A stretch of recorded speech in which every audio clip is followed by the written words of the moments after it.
Hello అందరికీ, అందరు ఎట్లు బాగుర్రా? నేను కూడా బాగున్నానండి మీ దయ వల్ల. ఈరోజు నాది మీకు ఒక చిన్న స్టోరీ చెప్దాం అనుకుంటున్నాను. అదేంటో అనుకుంటున్నారా? ఇక్కడ చేసే వంట గురించే అండి. ఈరోజు మేము నాన్ వెజ్ చేస్తున్నాము. దానికి నాకు ఒక పెద్ద స్టోరీనే ఉంది. నాకంటే నాన్ వెజ్ అస్సలు నచ్చదు, కానీ మా మమ్మీ మా డాడీకి అయితే చాలా ఇష్టం. మమ్మీ కంటే డాడీకి ఇంకా ఎక్కువ ఇష్టం, ఎందుకంటే డాడీ కొంచెం నాన్ వెజ్ అట్లా అని చెప్పి.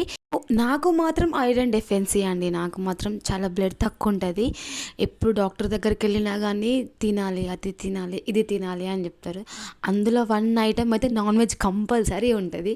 ఆ నాన్ వెజ్ పేరు చెప్పినప్పుడల్లా ఇంటికి వచ్చినాక కొంచెం రచ్చ అవుతుంది నాకు మా డాడీకి. తిను తిను అని మా డాడీ అంటాడు. నాకు నాన్ వెజ్ అంటే అస్సలు నచ్చదు. అందులో మటన్ కర్రీ అంటే అస్సలు నచ్చదు, ఎందుకంటే అది స్మెల్ వస్తుంది కదా, నాకు ఆ స్మెల్ అనేది నచ్చదు. కానీ ఇప్పుడు మాత్రం కొంచెం కొంచెం లైట్గా అలవాటు చేసుకున్నాను. అలవాటు చేసుకోవడానికి పెద్ద స్టోరీనే ఉంది. నాకు ఐరన్ డెఫిషియన్సీ వల్ల నేను హాస్పిటల్ అడ్మిట్ అయినా 12 days హాస్పిటల్లోనే ఉండి day by day iron tablets injection తీసుకుంటుండే. అప్పుడు మమ్మీ డాడీ నాకు తెలియకుండా మటన్ కీమా తీసుకొచ్చి దాన్ని ఎగ్ కర్రీ అని చెప్పి చిన్న చిన్న పీసెస్ లెక్క కట్ చేయించి ఫ్రై లెక్క తీసుకొచ్చి నాకు తినిపించారు. నా మీదనే ఫ్రాంక్ చేసారు నాకే తెలియకుండా. కానీ ఆ స్మెల్ అనేది గుర్తుపట్టవచ్చు కదా, ఆ స్మెల్ నేను గుర్తుపట్టి చెప్పిన మమ్మీకి, మమ్మీ ఇది ఎగ్ ఫ్రై కాదు, ఇది కంపల్సరీ మటన్ కర్రీనే మమ్మీ, నాకు అస్సలు వద్దు అని అంటే మా మమ్మీ అప్పుడుండి గిచ్చి మరీ తిను సైలెంట్గా అని చెప్పి నాకు ఇంత పెద్దగా అయినా కానీ మా మమ్మీ ఇప్పటికీ నాకు ముద్దలు పెడుతుంది. అప్పుడు కూడా అలానే తినబెట్టింది. అప్పటి నుంచి ఆ రోజు కొంచెం ఎట్లానో ఉండే. అప్పటి నుంచి మటన్ కీమా తినడం స్టార్ట్ చేసిన. తర్వాతకి మటన్ గ్రేవీ తినడం స్టార్ట్ చేసిన. ఇప్పుడు మాత్రం పీసెస్ తినాలని అలవాటు చేసుకుంటున్నా, కానీ అది స్మెల్ అనేది నన్ను వద్దు వద్దు వద్దు అని దూరం నెట్టేసా ఉంది. మీలో ఎంతమందికి నాన్ వెజ్ అంటే ఇష్టము, వెజ్ అంటే ఇష్టమో చెప్పండి. నాకైతే పప్పుచారు అంటే చాలా ఇష్టము. నాన్ వెజ్ కంటే వెజ్ తోటైతే ఫుల్గా తింటాను. నాన్ వెజ్ అనేసరికి ఓకే 1 time తింటా కుక్ చేసినాక.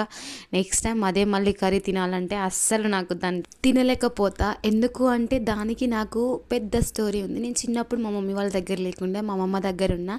అమ్మమ్మ నాన్ వెజ్ తినదు తనకి, అందుకని నాకు మా సిస్టర్స్కి కూడా నాన్ వెజ్ అలవాటు కాలేదు. ఇప్పటికీ అలవాటు చేసుకుందాం అనుకున్నా కానీ అది అవుతలేదు మా వల్ల. ఓకే వి విల్ ట్రై, ఎందుకంటే నాన్ వెజ్ తింటేనే బలంగా ఉంటారని నమ్ముతారు మా డాడీ మా మమ్మీ. చూద్దాం, ఫ్యూచర్లో ఒకళ్ళ తింటే అది ఓకే, లేదా కాలంతో అలవాటు అవుతుందేమో చూద్దాము.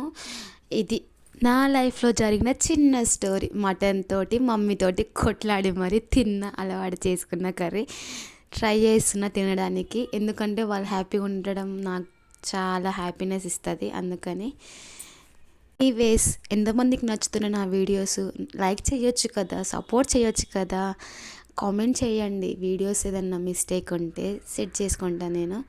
ఓకేనా, బాయ్. ఆ చంద్రుల్లో బుక్క చారిందేది నక్క, నా ఒళ్ళంతా ఆడిందే తైతక్క. దీనందాలో తిక్క, దీనేశాలో తిక్క, నా గుండెల్లో పొత్తాందే ఉక్క. ఓ చికిరి చికిరి చికిరి చికిరి చికిరి చికిరి పడతా పడతా పడతా వెనకే పడతా. సరుకు సమాలు చూసి మీ సందేశి ఏసేకే కా చికిరి చికిరి గుండె సొరకెట్టేశాక. ముందు వెనక ఈడే గాలి కొక్కేసిందే పిల్ల. చికిరి చికిరి ఆడుగుల మధ్యకెళ్ళ. ఆ చంద్రులో ముక్క చారిందేది నక్క, నా ఒళ్ళంతా. ఆ చంద్రుల్లో ముక్క చారిందేది నక్క, నా ఒళ్ళంతా ఆడిందే తైతక్క. దీనందాలో తిక్క, దీనేశాలో తిక్క,